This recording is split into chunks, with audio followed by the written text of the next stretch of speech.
Awesome.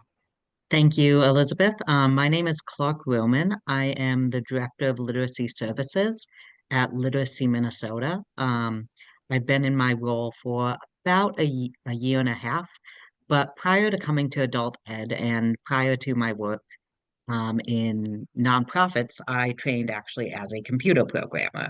And working with Google Sheets is not as extensive always as being a full computer programmer. And I was, to be clear, not a very good computer programmer. But the thing that computer programming taught me was how to make technology work for me. The secret about computer programmers, and if you attended my last session, you'll know this, we're all very lazy. We all want to come up with this quickest possible solution to our problems. And usually that solution we're coming up with has to do with technology. So today I'm going to show you a technology in Google Sheets to take a large amount of data, aggregate it, draw conclusions, combine it, group it, look at it in a bunch of different ways where maybe in the past you've had to do this manually or with formulas or with counting. This is a really good way to take a big chunk of data and distill it down into something more manageable. So first of all, we're just going to go through just a couple like preview slides about what is data summarization. Um, Data summarization is, like I said, the process of reducing a large data set into something more understandable while still retaining its essential information.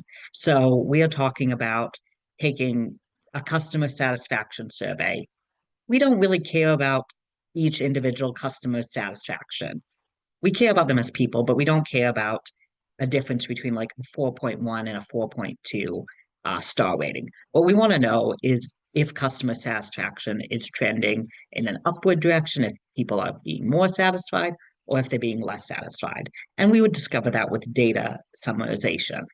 Another thing we might want to do with summarization is in our field, look at student hours by gender.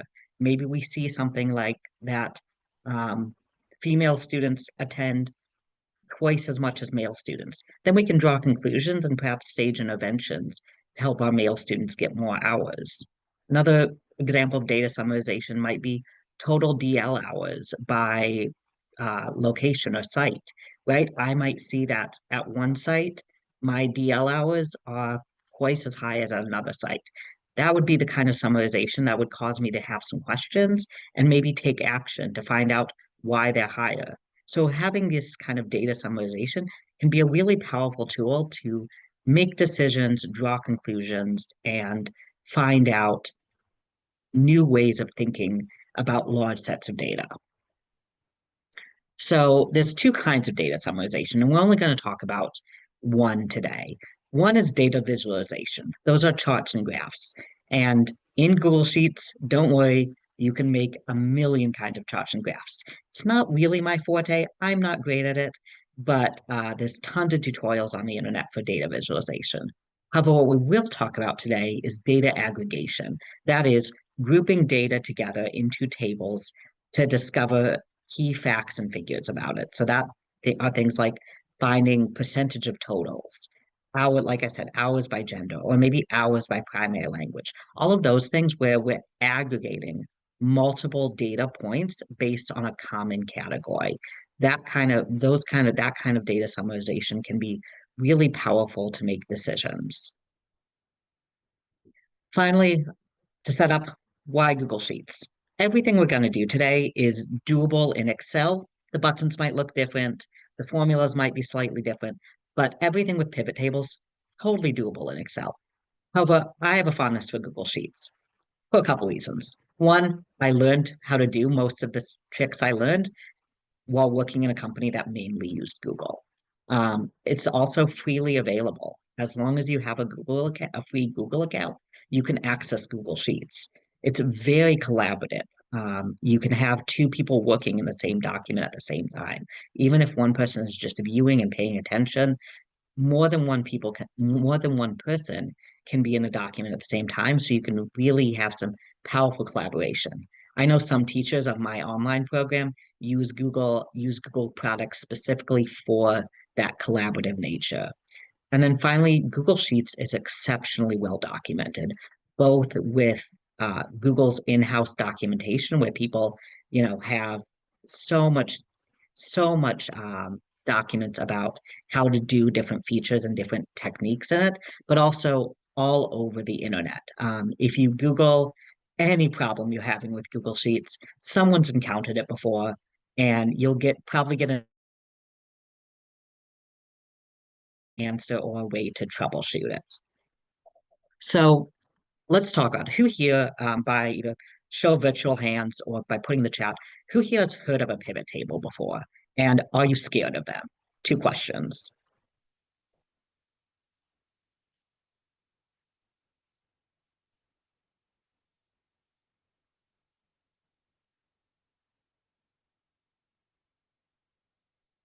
So we have some people that have learned, and yes, you're scared of them. Don't be too scared. Um,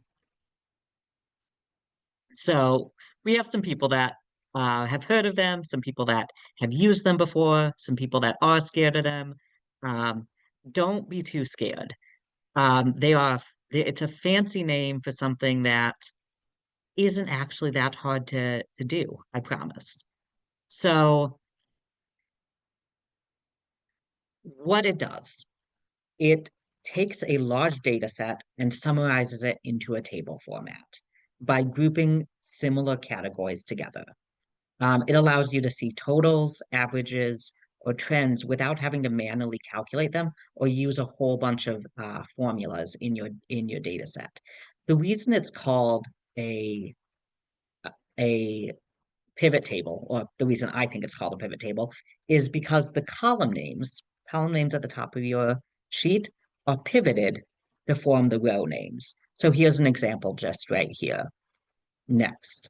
So if you see this, this is a data set that we're going to play with in just a second. So this one has the columns date, region, salesperson, product, units sold, and revenue. So when we look at all of those categories, all of those column names, all of those headers can become a row. Each of those could become a row in your pivot table. So we're taking something that looks like this and turning it into a summary table that could look as simple as this. So you have this one, we pulled out the region as the rows, and then we decided we'd look at sum of units sold. We're going to do that. We're going to actually practice this in just a minute. But this is at the simplest format, what a pivot table can look like. It can take all of that independent individual lines of data and summarize them into a simple table that you can then draw conclusions from. So what's required for a pivot table, first and foremost? So you need a structured data set, and that data set needs to have both columns and rows. Each column needs to have a clear header. For instance, date, student, total hours, city, county, primary language, all of those things. Occasionally, if you're working from a report in SID, it'll spit out a, table that might not have a column header on every column. So sometimes you might have to insert your own column header. That's just a note when you're working with SID. The other thing is there can be um, no blank columns, that's a typo, no blank columns and no merged cells for accurate results. Again, I'm speaking directly to Sid as someone who fights with Sid on the regular. Um, so you want to make sure that you unmerge any cells, and we'll show you a little bit about how to do that a little bit later in this presentation. But that's just a note that occasionally you might need to do a little bit of data cleanup. So finally, what's required? So you need data with categories and values. So you need at least one categorical column. So language, race, or ethnicity might be one, to group data. And if you want to do calculations, numerical calculations, you're going to need to have a column with some numerical data in it. That'll give you totals and averages. Strictly speaking, you can do things like counts without numerical data, but you can't get an average out of woods. So I'm going to be bouncing back and hopefully not giving you motion sickness, bouncing back and forth between a practice set of data and this. I tried to make my slides something that you could refer back to um, in the future. So I have a lot of screenshots in my slides, but really we're going to spend most of our time working in Google Sheets itself. So I'm going to exit out of this and go into pivot table practice. Okay, so to insert a pivot table, Google makes it pretty easy. So you go up to this file menu. I'm going to make my screen just a smidge bigger. Um, so you go up to this menu, hit insert, and hit pivot table. That's it. Um, the real difficulty comes in a minute. So first of all, you're going to need to select your data range. Sometimes Google is smart enough to auto-select the data you have. Sometimes it's not. If it's not, click so your cursor is in this box, or click this icon, the grid icon, to select data range, and just highlight the data you're going to be calculating out of. Hit OK, and you'll see now the data range is populated. So I typically try to collect all the data I have to in the table to populate a pivot table with. That way it gives me the most options. Next, you have to tell Google where you want the pivot table to live. It defaults to having a new sheet, so it'll create a new tab to populate your pivot table. But if you want to put it on the same page, you just hit existing sheet and you choose a specific box. You choose a specific cell for that pivot table to live in. For me, new sheet works just as fine. So then we hit create. Okay, so it populates something that's blank. You got nothing here. So really what we start to do is we start to figure out what we're going to populate it with. And first of all, we want to add, or I typically first of all add rows. So rows are the column names. So if you remember, if you look at this data set, we have these column names: date, region, salesperson, product, unit sold, and revenue. Okay, and then we bounce back. I need to move my, um, so I have to move my zoom control bar out of the way, bounce back to where the pivot table lives, and we have those same columns over here on the right-hand side. So those are the headers. So I am going to say, we're going to look at what it looks like. Let's figure out total units sold by region. So because of that, I know I need region. So I'm going to go ahead and drag that over. If I don't feel like dragging it over, I can also hit this add button and it'll show me the options right here. Okay, so now we've populated the rows: east, north, south, and west. Okay, and then we're going to then populate the values. So values can be the numerical data that you want to see. So I'm going to go ahead and add a value. So we said we want to see how many units were sold. So I'm going to choose units sold, and it's going to aggregate the units sold off of the sample data I had, and it's going to aggregate it up until this. So now I have the sum of units sold. I can also do other things. I can also do count of units sold. I could do average units sold, anything like that. So that's at its very essence, that's a pivot table. That has aggregated, I can now see, okay, by region, it looks like the West region has sold the most. That tells me something. If I'm paying attention to my salespeople, tells me whoever's managing the the region in the West is doing the best. That lets me draw some conclusions and also just lets me know, okay, I've sold 121 items so far. Great, that's some data that I can work with. I am going to um, ask Elizabeth to go ahead and put the practice data in the chat. And this one will has a forced copy. So you'll be able to make a copy of this data and practice along with us. So if you're going to work along at home, I'll give you just a minute to open that and make a copy.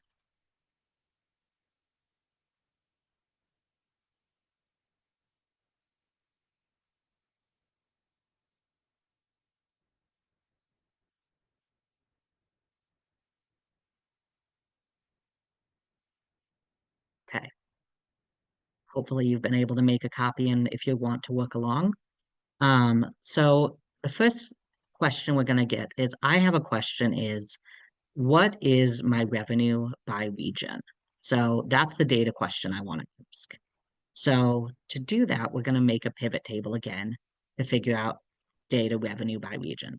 Now, if I wanted to, I could do a complex formula in Excel and I could find that just using in this data sheet, using Excel or using Google Sheets, but that's a lot more work. So again, I want to be lazy. I want to do this as easily as possible.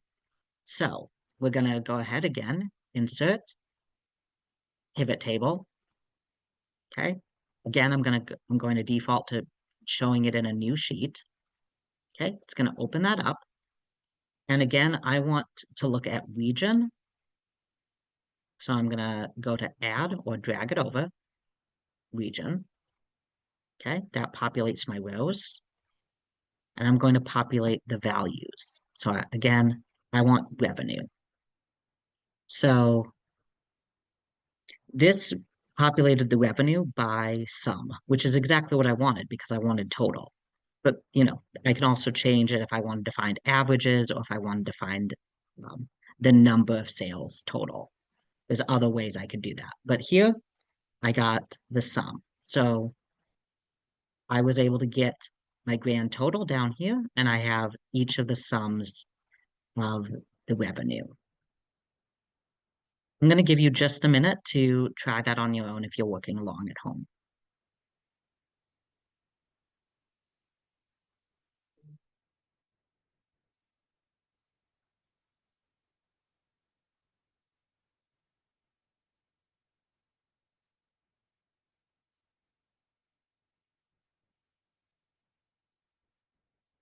Okay, hopefully you just made your first pivot table. Hopefully that worked for you. If it didn't, we can troubleshoot. Good programming is all about troubleshooting. So we were able to create what is the total revenue by region. Now let's practice again and try to get the total revenue by product. In this case, I don't care about region anymore. So I'm not caring about what's in the current rows. So I'm going to cross those out. I'm going to actually clear everything, which you can do by going up on this menu and just hitting clear all. So I'm going to give myself a blank slate to start with. And again, what am I looking for? I'm looking for product. So that is what I'm aggregating on. So I'm aggregating on product. So I'm going to drag product over to rows. Okay, we have laptop, monitor, phone, and tablet. Got all the options. And then I want total revenue. Total revenue is a numerical sum. So that tells me I probably want to add it as a value. So go to values, go to revenue, and again, it'll summarize, it defaults to summarizing this, in this case, by sum. So we have this summarized by sum, and we have our total revenue here. Again, we're seeing the same grand total as we did before, but we're seeing it broken down in a different way. So now we see that laptops make up the grand majority of our revenue. If I wanted to, I could change it to find the average revenue for each product. And in that case, I would just scroll down and change it to average. And then I get the average revenue per product. So that's another way to look at my data. So I have back to sum, and we found the sum of revenue, the total revenue by product. Okay. Again, I'm going to give you just a second to catch up if you are working along at home.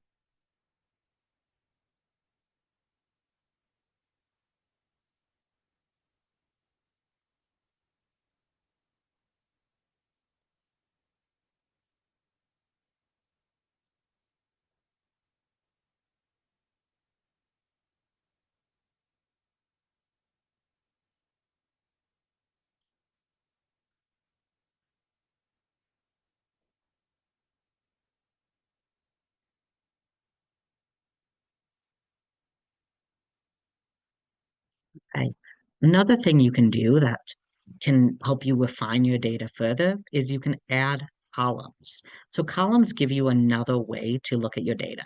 And I'm going to be honest, when I think about columns, it kind of confuses me. So I'm going to show you and we'll talk about it from there. I'm going to show it first and then we'll talk about what it does.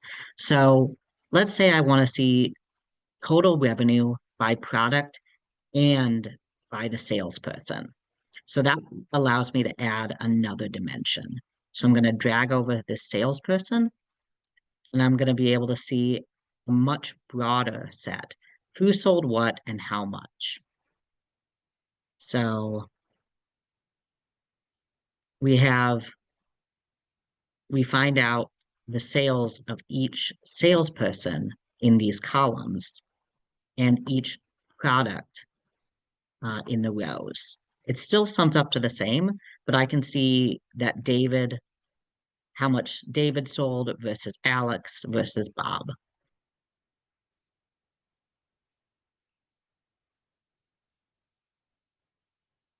Oh, I did not mean to do that, but I just demonstrated something.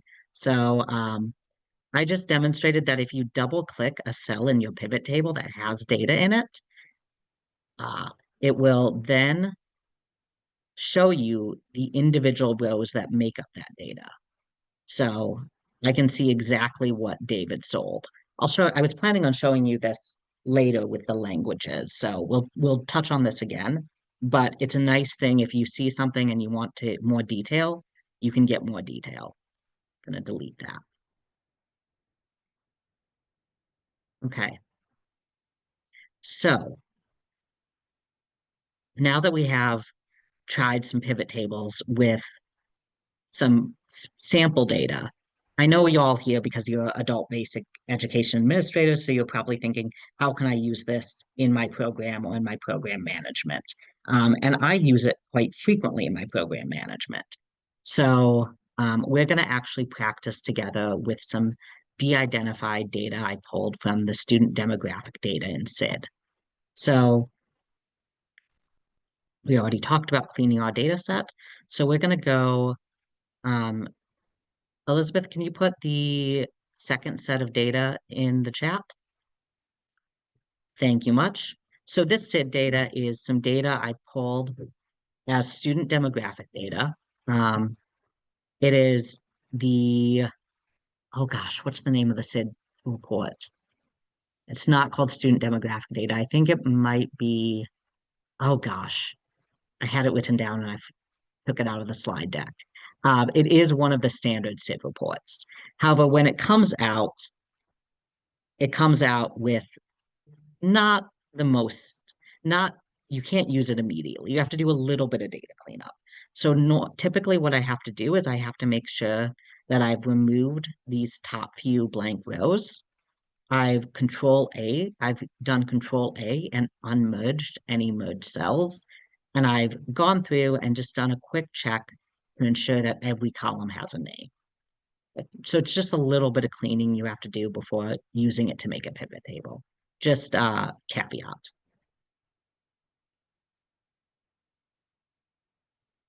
Program summary data export. Thank you, Mary. You're a champ.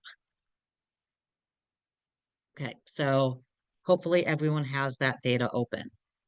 And this is this is more extensive data. And this is about I took this, I ran a program to change the names and the birth dates just to de-identify it for our use. But we have this ready to go. So let's do the most basic thing. First of all, let's go with wrong tab. Let's go again and make a pivot table that looks at average hour or total hours by gender. So we are going to go insert pivot table. Okay. And this time Google was able to catch that my total range. And then again, I want it to insert in a new sheet. So this is probably a little too too big to be functional, so I'm going to zoom out just a little bit if you give me a minute. Okay, so we said we want to find out total hours by gender. Okay, and typically when I'm asking a research question or a database question, uh, um, Rachel in the chat asks, how do you know if a cell is merged or not? It's hard to tell if you don't have borders on. If you have borders on, you'll see a border encompassing more than one cell. Um, Sometimes it's a cell that runs across, or it's data that runs across two cells. Like you may see the word or the language or the number, and they'll run across two cells. Um, Sometimes, a lot of times, just to be safe, I'll just unmerge everything. But that can be risky because you may lose data. So typically, I'll do like just a honestly just an eye check. Um, or I'll try to unmerge and make sure unmerge, then do an eye check, then say, did I lose any data? Yes or no. Okay. So this one we said we want total hours by gender. Okay. And if I'm looking at a database question, I know, okay, I'm looking at gender and I'm looking at total hours. Maybe I don't know if I want total hours to be my row or my column. Maybe I'm like, oh, I don't know. So I'm going to just play around with it. I'm going to try it. I'm going to see what happens when I put total hours in rows. And then I'm going to see an, ooh, that's pretty ugly. That's not what I want. I do not want every single total hour that's in my set to be displayed like that. Okay, cool. I learned something. I learned that that wasn't the way to do it. So I'm going to cross that out. I'm going to say, okay, total hours probably shouldn't be the rows I'm counting on. So we're going to go back and we're going to try gender and see what happens. Okay, gender. Yep, got female, male. And we all know we don't have non-binary. SID does represent non-binary students, I think now, or is that coming? Might be coming. But we do know that we do have non-binary participants and they may not be captured here. That's just my caveat. Okay, so we got uh, a gender-based markers, male and female. And okay, and we said what we want to know is total hours. So we're going to go down and we're going to put in our values total hours. And again, this time Google defaulted to sum, which is great because I have my sum of my total hours. So I can see I have a total of, in this data set, 7,671 total hours. And of that, females or women make up 48 or about 4,900 of them. So, and men make up 2,700 of them. And that might tell me something. That might tell me, okay, do I have maybe it's because I have more women than men. Maybe it's because women attend class more. Maybe it's because men attend class less. Maybe women do more DL hours. It gives me a starting point to ask questions about my student population and their behavior. I could also see, I could also, if I wanted to look, I could look at average hours. That might tell me something different. That might tell me, do men and women attend at about the same average rate once they attend? And is it that I have more women than men? So I'm going to go ahead and I'm going to say average. Okay, and I still see, okay, again, I still see that women are attending more than men. They have an average of 55 total hours versus the men have 45 total hours. Okay, that tells me something that maybe I need to do some intervention with my male students, or maybe I need to just understand that my male students often are working full-time jobs and coming to class after. I might have some questions. I might work with my coordinators. I might work with my wraparound services to see what I can do to get the male averages to equal the females. I'm gonna give you just a couple minutes to do that one on your own.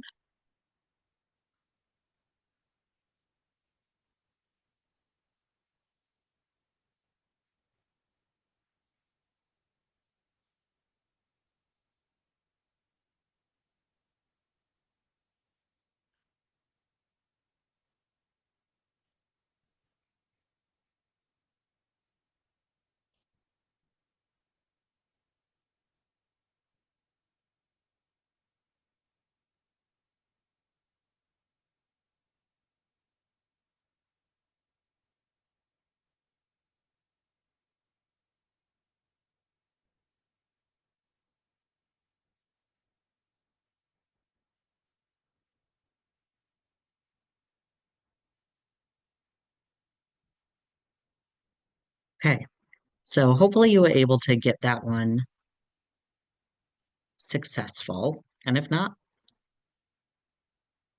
we can keep practicing. So, okay, the next one we're going to do is what the next challenge we're going to have is let's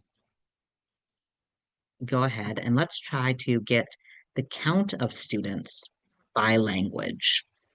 So, we're looking at how many students do I have that speak which primary language? So being familiar with your data set will help tremendously here when you're asking good questions because, I know that, okay, I know that I have what I could count on or what values I could count on, what values I might be looking at. And I see that, okay, I do have primary language in my data set. So that might be a good thing to ask a question on. So again, I'm going to insert a pivot table. And this time we are going to ask students, but count of students by language. Okay, so I'm going to find primary language, okay, and I'm going to add it over into my rows. Okay, and that shows me all the languages that are reported in this data set. So it looks like there's 15 total languages if you include unreported. Okay, and I want to know the count of how many students there are. So I'm going to use last name in this case. Maybe it's not the perfect because what if I have a student represented twice? But I think given the data I have, counting based on last name is going to be my best bet. So I'm going to drag down last name down into values. Okay. And Google is pretty smart. It recognizes that last names in my data set recognizes that last names are words and you can't do mathematical calculations like a sum or an average on words. So it recognizes that. So instead, it defaults me over to count. Actually, it defaults me to count A if you want to be very technical. So that will count basically, it will say, okay, if a student speaks Arabic, okay? Yes or no? Are they being added to the Arabic tally? Are they being added to the Burmese tally, Dari, etc.? Um, and so this shows me that I have 149 total students, and vast majority of my students are Somali. Second most students are Spanish.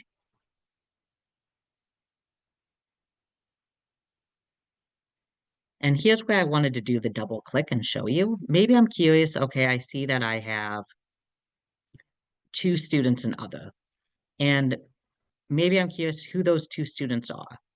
So I can double click this cell and it'll actually pull out who those two students are and it will give me all of their data. So I can see, okay, their country of origin is Sudan. Oh, I wonder if we don't have Sudanese language in SID, and maybe that's something where I want to ask our lovely SID folks to add that language in.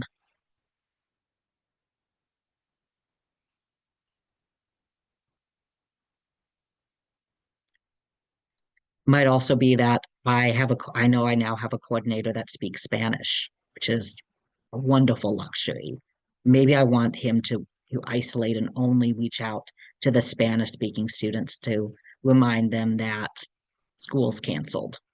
So I might double click and here I have all my Spanish speaking students right there isolated.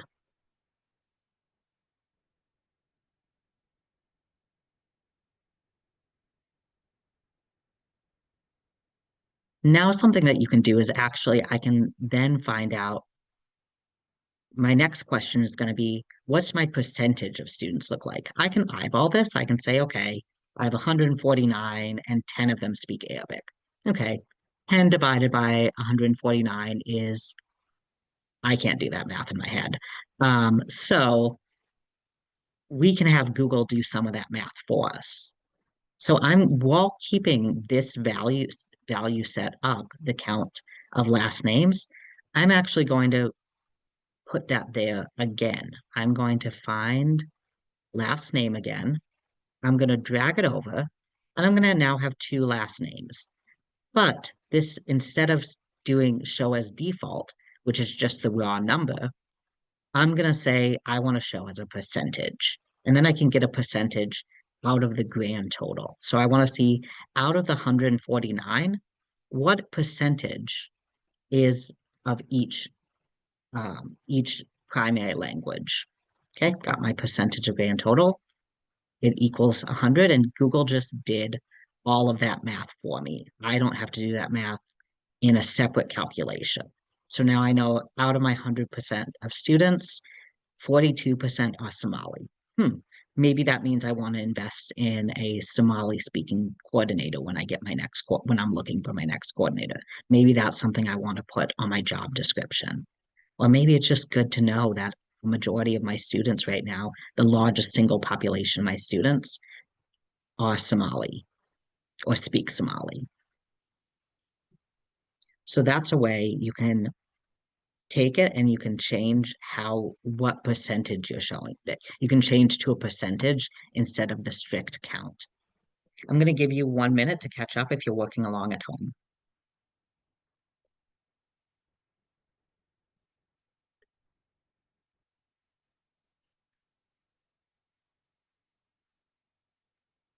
Clark, would you mind explaining one more time why did you choose last name?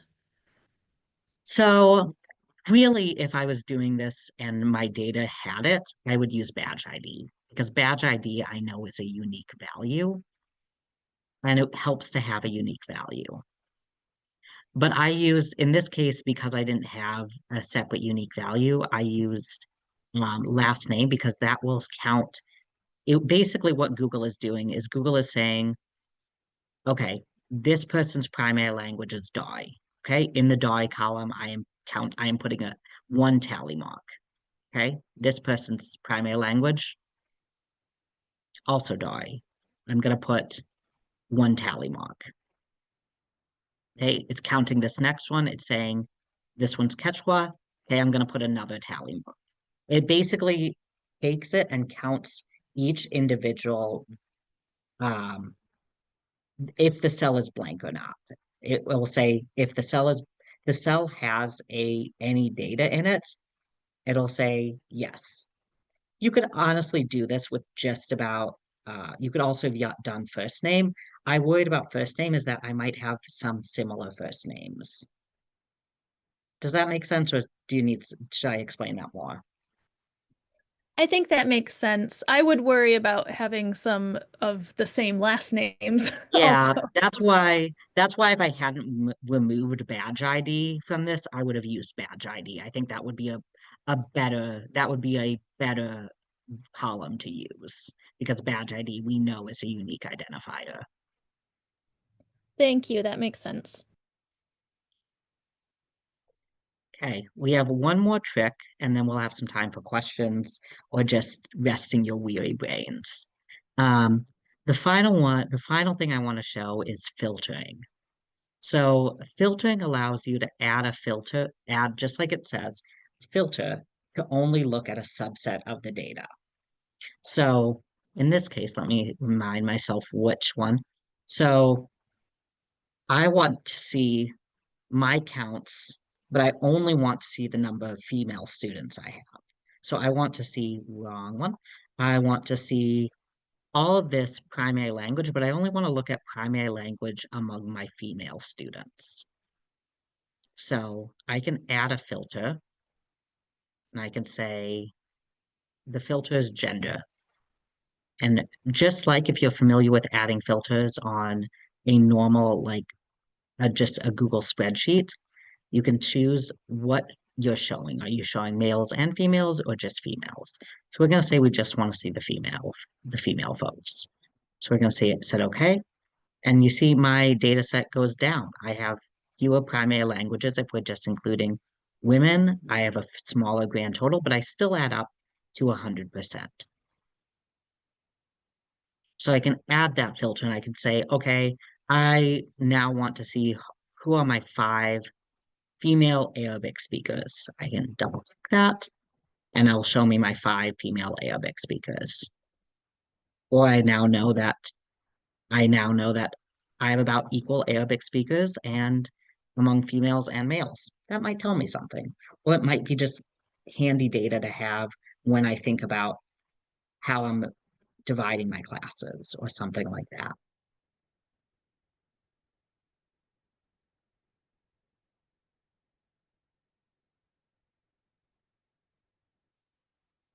Maybe I decided that learning about filtering by gender wasn't super useful. But maybe what I want to know is I want to know DL hours. In my program, we're always thinking about DL hours because that's a way we can capture student contact hours when they're not physically with us. I bet your program is similar. So maybe I want to see of these students, does any one language, maybe there's one language that looks at, that does DL hours at a much higher rate. And if so, what makes it special? Is it that Spanish speakers are more comfortable with DL platforms than Somali speakers? Is there something, an intervention I can stage? Maybe I'm trying to figure that out. So I'm going to try this time, I'm going to try using filtering by DL hours. So I'm going to drag over DL hours. And DL hours is a numerical value. So when you look, it's going to look kind of ugly. So it's going to have basically every DL value that is in my data set. So there's two ways to just isolate. One, I can take out and remove this check mark by 0 and say, I want to see every DL hour, everyone that has DL hours, but no one that has none. So I'm going to just unclick that. Let's hit OK. Okay, and I see of that 149, 61 have DL hours. And by far, it's mainly Somali students. My Spanish students don't have hardly any DL hours. That makes me think maybe I should get them on Duolingo because Duolingo has really robust support for Spanish speaking students. That might give me a direction to take, and it's something I want to do with my program. Um, there's a separate way to get that filtering done, and a way that might be easier. So instead of just clicking that check mark, I'm going to filter by condition. So you can say, I'm going to filter by a value greater than, let's say 5 this time. I want to see people that have put some real time in on DL. So I only want to see people that have put in more than 5 DL hours. Okay, so I'm going to say, I'm going to click this option. I'm going to put greater than. I'm going to have everyone that's greater than 5. And woof, that's only 27 of my students and only one Spanish speaker. And for Arabic, wow, I could really get my DL hours up.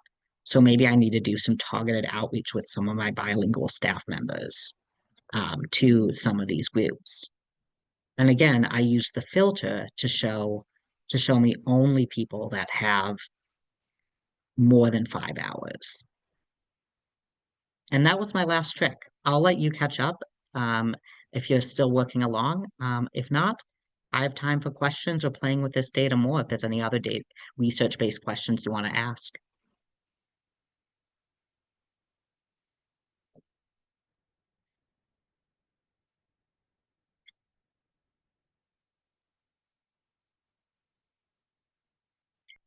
Rachel, this is fun. I love playing with data. I love the little fun, like weird little insights I find. I think it's so neat.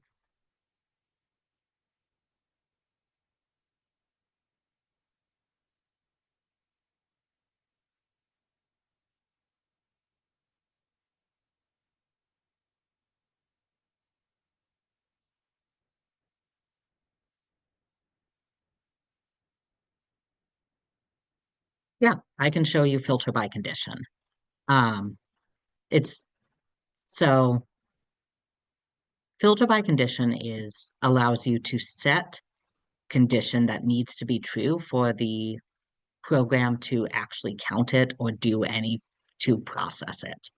So let's start from the beginning. Let's cross this out. And again, let's do filter by, again, we're going to say DL hours again, and we're going to drag that over to filters. and we're going to, it'll default to showing all items.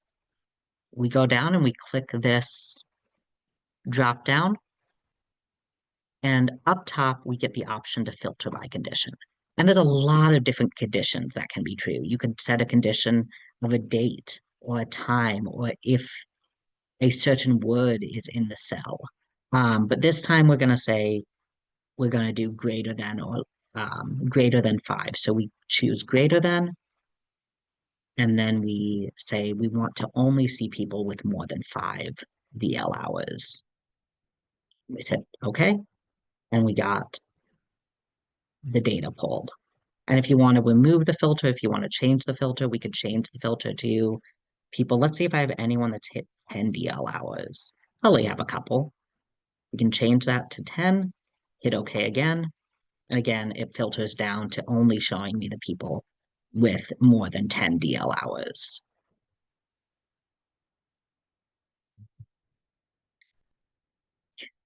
Mary, I agree. Pivot tables in Google are so much friendlier than Excel.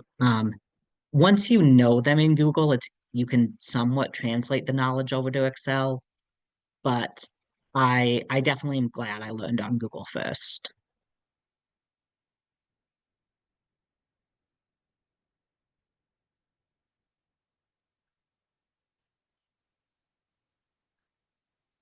Hey, is there any more questions or anything else you want to play with or try?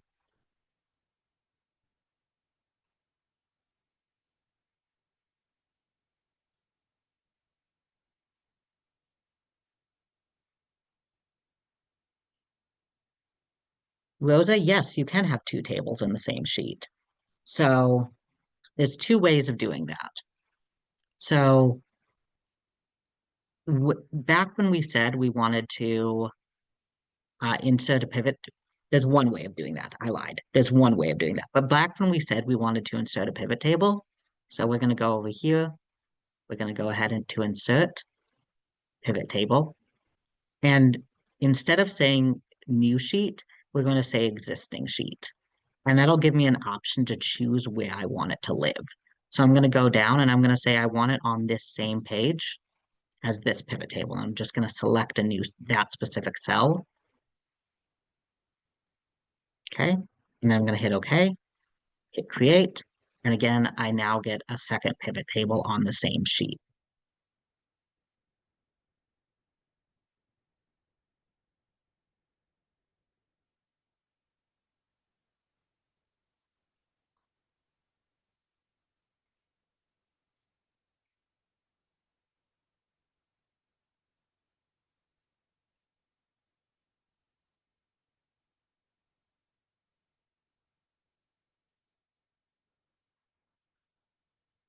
So, Mary, if you change the table above the table and it overlaps, Google will automatically adjust. So let's go back into the original table and let's take off the filter because I know that'll make my table get bigger.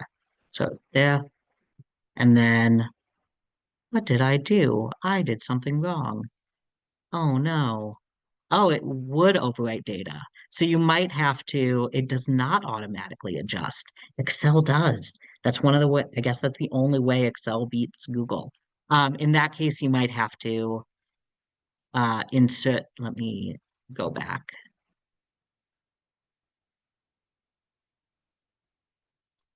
Let me go back, make it where it was. Um, okay, let's get this table back. What you might have to do is you might just have to insert some rows.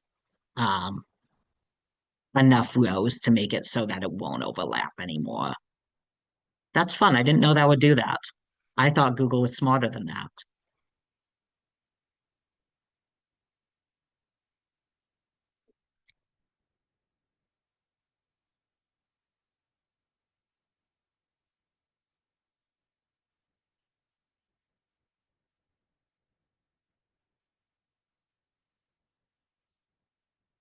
Okay.